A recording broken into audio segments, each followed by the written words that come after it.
lilin.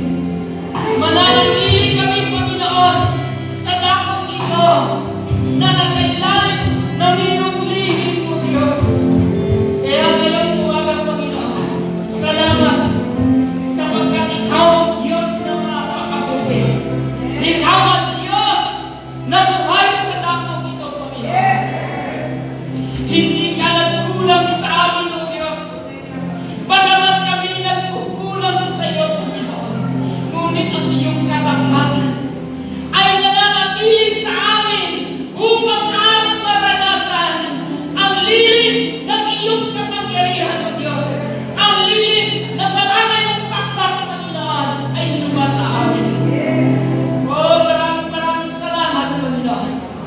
Ngayong umaga, O Diyos, pagpalain mo ang aming pananatili sa lihim at lilim ng iyong panglis sa dakong ito, Panginoon, na sa aming pakikinig ng iyong salita, lalo mo pa kami busugin, O Diyos, lalo mo pa kami pakapuspusin ng iyong kapangyarihan. Kaya, Panginoon, ang bawat isa sa amin kasama ang iyong lingkod, salamat sa lilim ng iyong kapangyarihan na tagay-tagay namin, kaglay-kaglay namin ngayong umaga, O Diyos. Maraming salamat, Panginoon. Sa iyo namin pinagkatiwala ang natitirang oras dito sa aming pamamalagi sa dakong ito, sa pangalan ni Jesus. Amen. So, bakit tayo kasama natin ang ating pong scripture reading po ay nasa aklat ng Romans chapter 12 verse 1 and 2. Okay, sabi po riyan, therefore I urge you, brothers, in view of God's mercy, to offer your bodies as living sacrifices, holy and praising to God. This is your spiritual act of worship. Verse 2. Do not conform any longer to the pattern of this world, but transform by the renewing of your mind. Then you will be able to test and approve what God's will is good, pleasing, and perfect will. Pagpalain ng Panginoon ang kanyang pagkakas. Bakit kayo sa aking hinihingi ng request ko sa inyo na pwede ko natin tuloy yung pakating buwan sa unahan para kung maganda tingnan na sama-sama ang mga anak ng Diyos. Pwede ko po mananatili tayo sa dakong lilim ng Diyos, mananatili tayo sa dakong lihim ng ating Panginoon. Okay po ba yun? So, salamat sa Panginoon at kung kayo ay nakaforward na, salamat sa ating Panginoon. Palakpakan natin ang ating Diyos. Hallelujah! Tuloy-tuloy po tayo. Sabi po rito, ulitin ko pong basahin ang ating paksay na pag-uusapan. Therefore, I urge you, brothers, in view of God's mercy, to offer your bodies as living sacrifices, holy and pleasing to God. This is your spiritual act of worship. Do not conform any longer to the pattern of this world, but be transformed by the renewing of your mind. Then you will be able to taste and approve what God is. It's good, pleasing, and perfect will of God. So ngayong umaga po ay pag-uusapan natin. This is about a call to godly living. Natatapat lagi ang schedule doon ng pagtatapos ng buwan at pagtatapos din ng ating kapaksay na pinag-uusapan sa loob ng isang buwan. Amen! So ngayong umaga, pag-uusapan natin a call to godly living. Naniniwala ba kayo na tayo ay tinawag ng Diyos upang magkaroon ng buhay na maayos sa ating Panginoon? Yes. Naniniwala ba ang lahat na tayo ay tinawag ng Diyos upang mabuhay na mayroong katwiran ng ating Diyos? Yes. Salamat sa Panginoon. Palakpakan natin ang Panginoon. So ngayong umaga, God calls us to godly living. Ang pagtawag ng Diyos sa atin upang tayo ay mabuhay na mayroong kabanalan. Mabuhay tayo, mamumuhay tayo na ang kasama ng ating buhay ay walang iba kundi ang Diyos. Amen. Nandiyan pa ba kayo? So ang buhay ng isang tao na ang Diyos ay kasama, iba. Salamat sa sampo. Ulitin ko. Ang buhay ng tao na ang Diyos ay kasama, kakaiba. Yan. Para mapigina ang diablo. Kasi kung mayroon mang spirito na nag-aaligid ngayong umaga, dito sa lugar na ito, wala siyang magagawa. Bakit? Dahil tayo lahat ay nasasakop sa dakong lilim ng ating Panginoon. Walang sino mang po pwedeng mag-istorbo sa atin sa umaga nito dito sa dakong ito. Bakit? Ang Diyos na nasa inyo, ang Diyos ang siyang magtatangon sa inyo. Amen. Sabi rito, I beseech you therefore, brethren, by the mercies of God, that you present your bodies a living sacrifice. Living sacrifice. Ano ba ang ibig sabihin ng living sacrifice? Mabuhay ka na may kasamang pagsasakripisyo. Tama ba ako, mga kapatid? Ay, salamat kapatid. Nakikita ko na sila, yung mga nagwawakuan at mga nagkagandahan, mga anak ng Diyos. Walang umalapot sa Panginoon, di ako kasi ayon sa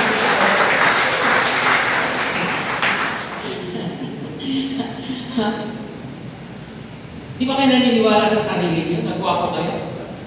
Di ba kayo naniniwala sa sarili niyo na maganda kayo? Tandaan natin. God calls us a godly living. Tinawag ka ng Panginoon na mabuhay na may kabanalan, ibig sabihin, pinakamaganda ka sa balat ng lupa. Pinakagwapo ka sa balat ng lupa. Amen! Pupunti ang pumalak pa. Sige ko. Hindi sila. Hindi ako nagsasalita rito. Hindi ako nagsasalita rito. So, living sacrifice. Mabuhay ka na mayroong pagsasakripisyo. Pastor, paano ba magkaroon ng pagsasakripisyo?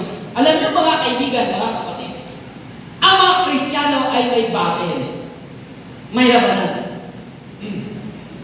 Naniniwala ba kayo? Na ang mga anak ng Diyos ay mayroong labanan. Anong labanan? Na gusto makita natin ngayong umaga. Kaya sabi niya, living sacrifice. Ang buhay na may pagsasakripisyo. Tandaan natin mga kapatid, nandito pa tayo sa mundong magsot. Mundong magulo. Mundo ng puno ng kapaitan. Mundo na maraming ginagawa ang kaaway upang magwasak at magsira ng buhay ng tao. Pero huwag natin kalilimutan na kapag ikaw ay once na ikaw ay nasa kamay na ng Panginoon, kaya isakripisyo ang buhay mo sa daigdig nito. Alam-alam sa pagmamahal mo sa Panginoon. Amen? Kaya mong isakripisyo ang buhay mo alam-alam sa pagmamahal mo sa Diyos. Bakit? Iyang mundo na makaraming alam eh. Ang mundo na makaraming tukso. Ang mundo ay napakaraming suliranin. Kaya nga sabi sa ating inawit, mananatili sa dako ng Panginoon sa lilim. Balik ka dyan yung lyrics ko na ano. Mananatili sa iyong piling, sa iyong lilim. Lilim. Ayan. Sabi ko kayo na kanina, pwedeng i-flag. Kasi, ayan o, mananatili sa iyong lilim.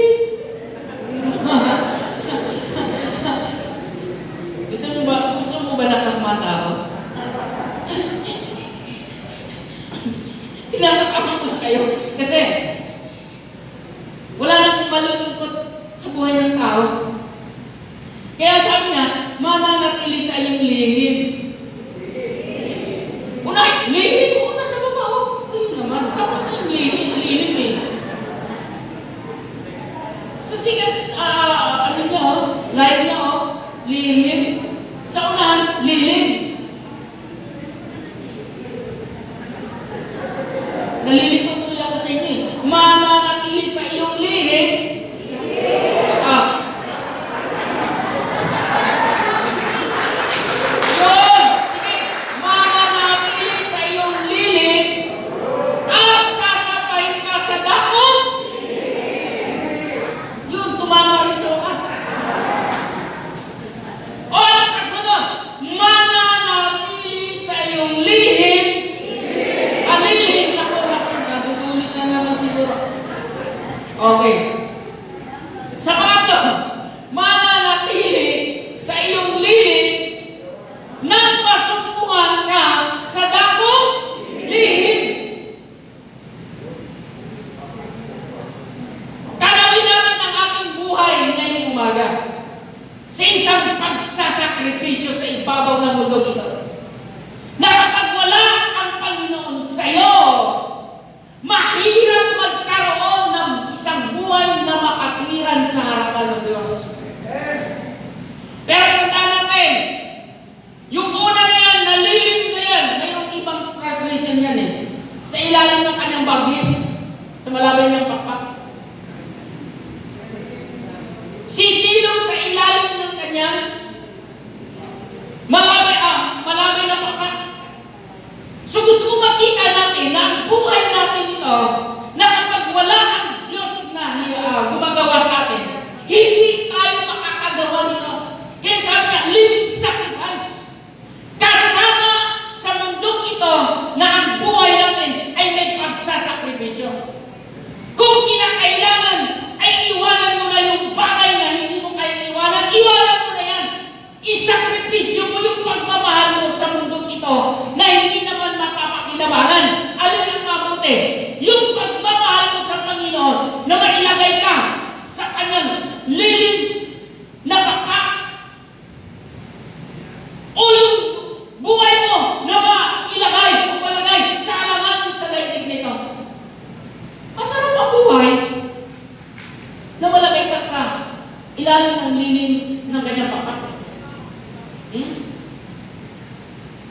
So, anong dapat natin gawin? So, dapat mananatili tayo. Ulitin ko, mananatili sa iyong lilim at sasambahin ka sa dakong lihim. Tumama na rin ako sa wakas. Kaalam niyo ba? So, living sacrifice. Ito ba? Holy! Living sacrifice, may pagsasakripisyo, dapat may kabanalan. Ito ang pinakamasarap. Living sacrifice, holy, ito maganda. Acceptable to God. Katanggap-tanggap ka sa Panginoon. Amen ba? Kapag katanggap-tanggap ka sa Panginoon, ano ang resulta? Siyempre, kakaiba ka. Sabi nga, kagabi, ay, yung isang araw pala, kausap ko yung aking hipag. Salamat sa Panginoon. Sa katagalan, haba ng pananalangin namin mag-asawa, na born again sila buong pamilya.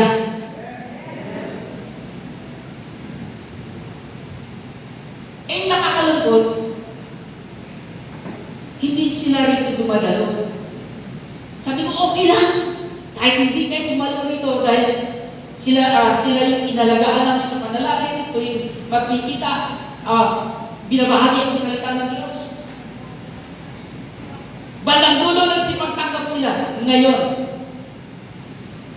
nasa July sila dumadalo. Nung isang araw gumalaw sila mag-anak sa bahay dahil nagdatingan ng mga anak galing abroad. Apat niyang isang manugang at 3 anak ay umuwi sa Pinas. Bakasyon.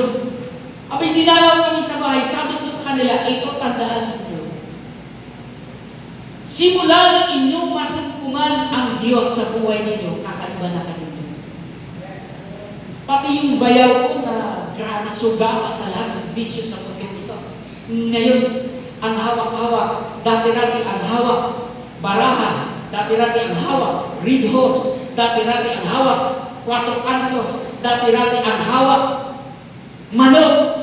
Ngayon, ang hawak ay Biblia. Bakit? Nananatili tayo sa lilim ng ating Panginoon at nananatili tayo sa lilim ng ating Panginoon. Bunga at resulta ng ating pagsasakripisyo sa ibabaw ng daigdig nito. Huwag tayong tumigil. Hello? O, ito. Naku, wala pala rito yung aking orasan. Okay lang. We must make the choice to give control to the Father. Mga kapatid, kayo mag-decision ngayong umaga. Sasamahan lang tayo ng Diyos. Hindi ko sinasabi na perfecto akong tao. Pero, itinuturo ng Diyos kung paano mo gawin ang tamang buhay sa harap ng Diyos, sa harap ng mundong ito, na kapag nakita sa'yo na ang Kristo na sinasabi mo totoong nananatili sa'yo, mga kaibigan, mga kapatid, walang dahilan na ang tao ay hindi umaakit sa piling ng ating Panginoon. Amen! Kaya natin akitin sila. Hindi natin sila akitin sa mga mundong gawain. Akitin natin sila sa mga spiritual na gawain ng ating Diyos. It is your choice. As God's people, we no longer have the right to run our own lives.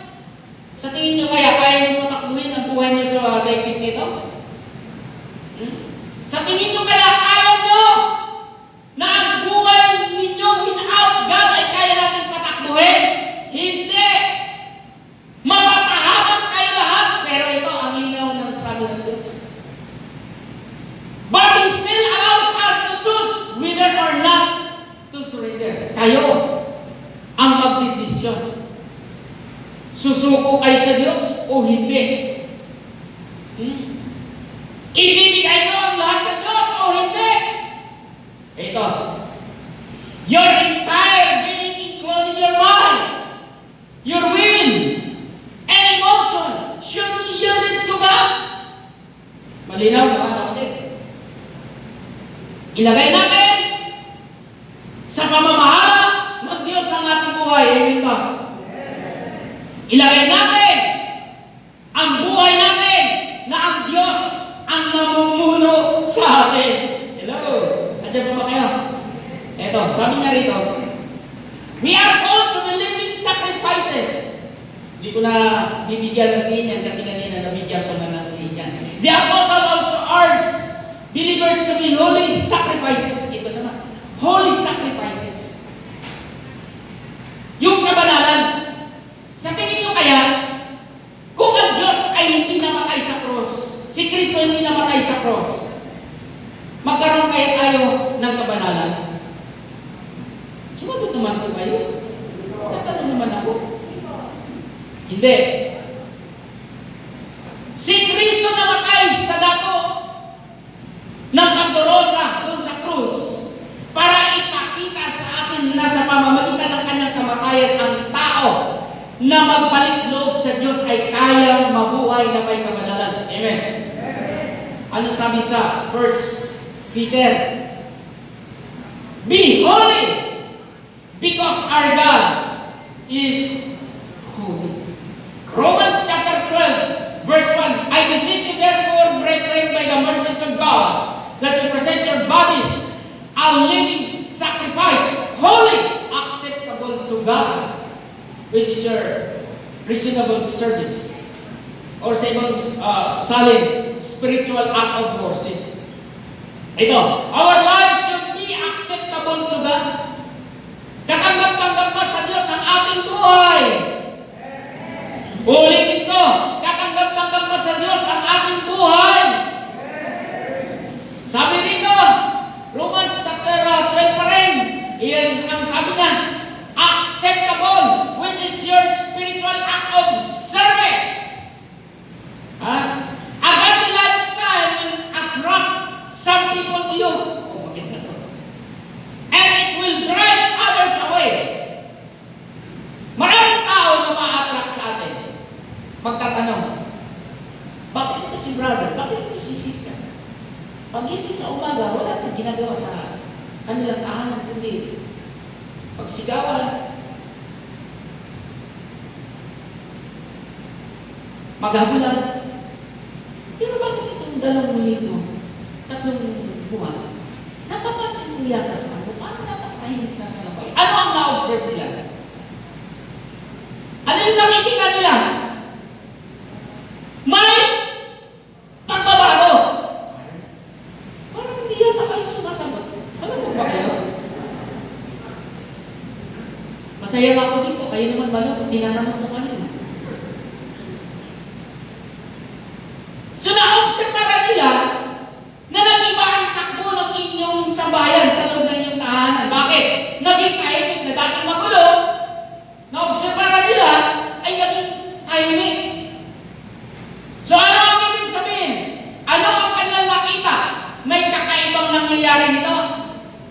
At totoo yan na kapag nasumpungan mo ang Panginoong Hesus sa buhay mo, ay magkaroon ng pagbabago talaga. Mag-iiba ang takbo ng iyong pamumuhay. Mag-iiba ang takbo ng iyong pamilya. Gusto nyo ng kwento na may kwenta? Ayan na naman ito si Kristo. Kasi gusto ko magkwento na mayroong kwenta eh. Ibig ko sabihin na may mapupulutan tayong aral. Alam niyo ba, hindi ako mailang sabihin sa inyo mga kapatid kasi matagal, almost 30 years kong binubulo sa prayer ito, kapatid ng aking nag-isang may bahay. Bunso nilang kapatid to. Magulo ang pamilya. Hindi po ako mahirap sabihin sa inyo. Bakit? Magulo ang pamilya. Gulo-gulo talaga. So kaming mag-asawa ay partner kami. Warrior kami sa kanila. Nababuo, magkaroon ng harmony, magkaroon ng kapayapaan ng kanilang tahanan. Binigo ba kami ng Diyos sa loob ng 30 taon ng aming pananalangin na nagsakripisyo kami, araw-gabi lumunoon at kinakausap ang Diyos na maayos magkaroon ng katuparan. Tinugod ba kami? Tinugod! Ngayon, naging maayos, masaya. Kundi, wala nang nagawa ang diablo. Tapos na ang kanyang panahon sa pagwasak at pagsira ng pamilya. Nagsimula na ang kapayapaan at ang kagalakan, ang tagumpay ng sambahayan ay nagkaroon ng katuparan. Kaya kagabi magkasama na naman ang buong pamilya. Parang nag-farewell, nag-party, pumunta doon sa panganay kong anak, nandun kami kagabi. Nagsama-sama ng buong anak, ang buong pamilya ay naroon. Tuwang-tuwa naman ako dahil talagang pag nakita ko sila nung araw, sabi ko, Panginoon, darating ang araw, hindi ako titigil na ito ay hindi magkaroon ng katuparan at nagkaroon ng katuparan. Praise God. Ngayon, no, ang aking bayaw ay napakasipag magbasa ng Biblia. Wala nang ginawa sa buhay ng pag-isip, manalangin, pag-isip, magbasa ng Bible. Bakit? Nasumpungan na nila ang Diyos na totoo sa kanilang pamilya. A godly lifestyle will attract some people to you and it will drive others away. O sino dito sa inyo may mga kaibigan na kayo ay nilayuan? Bakit? Kasi nag-iba na natakbo ang buhay ninyo eh. Iba ka na eh. Noong araw kahit saan kayayayin, sama ka. Ngayon hindi na. Bakit? Naging priority ko si Lord na pag-araw ng linggo, hindi mo kaya ipagpapalit si Lord. Kung makinig kayo, kayong nakikinig sa akin sa live stream. Masaktan na kayo, masaktan kayo. Maraming Kristiyano sinasakripisyo ang Panginoon sa mundo. Bakit? Pagdating ng linggo, nasaan? Hindi ako nagagalit, ha? Nagtuturo lang ako at nagsasabi lang ako ng totoo. Huwag natin ipagpapalit si Lord ng araw ng linggo. Binigyan ka, Lunes, Martes, Miyerkules, Huwebes, Biyernes, Sabado. Tama na para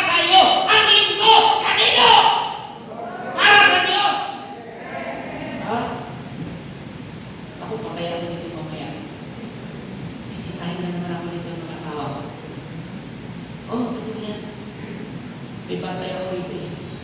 Hindi ako pwedeng bumumba. Hindi bumumba lang. Okay lang. Paminsan-minsan. Amen? Ha? Nandiyan pa ba kayo?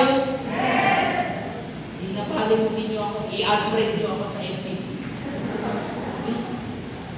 Ipaalin ang hindi kayo manunood sa aking YouTube.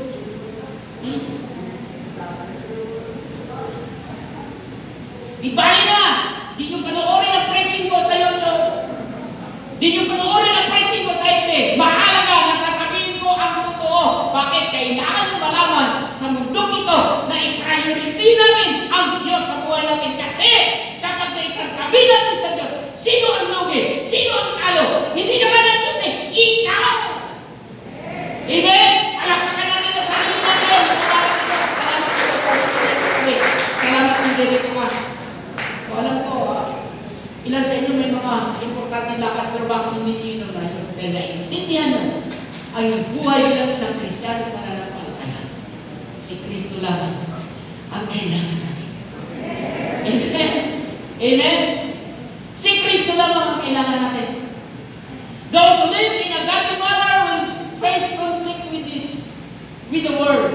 Totoo yan mga kapatid. Komplikado ang buhay natin mga Kristiyano pero hindi tayo magpapatay sa mundo. Kinakailangan, ano sabi sa Matthew chapter 5 verse 16? Alam niyo ba yung Matthew chapter 5 verse 16, 15, 16? Alam niyo ba yan? Ha? Ano nga doon? Tayo ang asin. Tayo ang ilaw. Sa mundo nito, let your light shine. Diba? Malwalati ang ating Ama. So yun ang kailangan natin. Ha? Maraming conflict, maraming komplikado ang buhay ng mga Kristiyano sa mundo nito, pero hindi tayo magpapatay sa mundo nito. Dapat manayag si Kristo sa buhay natin. Amen? Pressure from those in the world sometimes causes believers to compromise their conviction. Totoo hindi. Totoo yan mga na ikukompromiso natin ang ating Panginoon sa mundo nito. Pero hindi ikaw yun. Amen. Sabi mo sa'yo katabi mo, hindi ikaw yun. Bakit hindi ikaw yun? Dahil nandito ka. Hello. Amen. Instead, we should make sure our best friends. Sabi ka po dito, pag-relax ka na. Are believers who take their faith seriously. 2 Corinthians chapter 6 verse 14, 15 and 17. Do not be yoked together with unbelievers. For what do righteousness and wickedness have in common? Or what fellowship can light have with darkness? What harmony is there between Christ and Belial? What does a believer have in common with an unbeliever? Therefore, come out from them and be separate, says the Lord. Touch no unclean thing, and I will receive you. Halina po ang sinasabi sa dito. Ito. 1 Corinthians 15:33, do not be misled. Bad company corrupts good character. Pag nakasama ka sa bad company, what is the result? The result is a bad character. Tama? Kapag nakasama ka sa bad company, the result, kung anong buhay meron sila, magiging buhay mo. Tama? So do not yoke to unbeliever.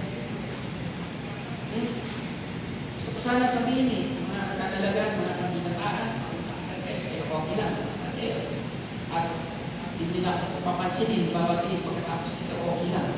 At natin, mga babayan, mga kadalagaan, mga kabinataan, lagi naman sinasabi, kami nagpapaala-ala lang. Kapag kayo umibig kayo sa isang tao o sa isang Kristiyano na may takot sa Diyos. Makinig kayo sa tatay. Si tatay ho, Napakarami kong kasama dati. Ako ay naging pastor at naging president ng singles ng araw, 70 kami. Sa singles ng araw, ang natira nila ay wala pa sa sampo na nagagili sa Panginoon. Nasaan? Ang may 6 na po. God away, yung sinasabi kanina. So kaya, mga kabataan, mga kababayan, mga kalalakihan, pumili ng tama na kabarangay. Hindi mo man kabarangay sa church, basta kabarangay ng ibang church. Okay lang. Malinaw ba? Pati niyo na ako. Ha? Pati niyo na ako. Ha? Hindi na kayo galit sa akin.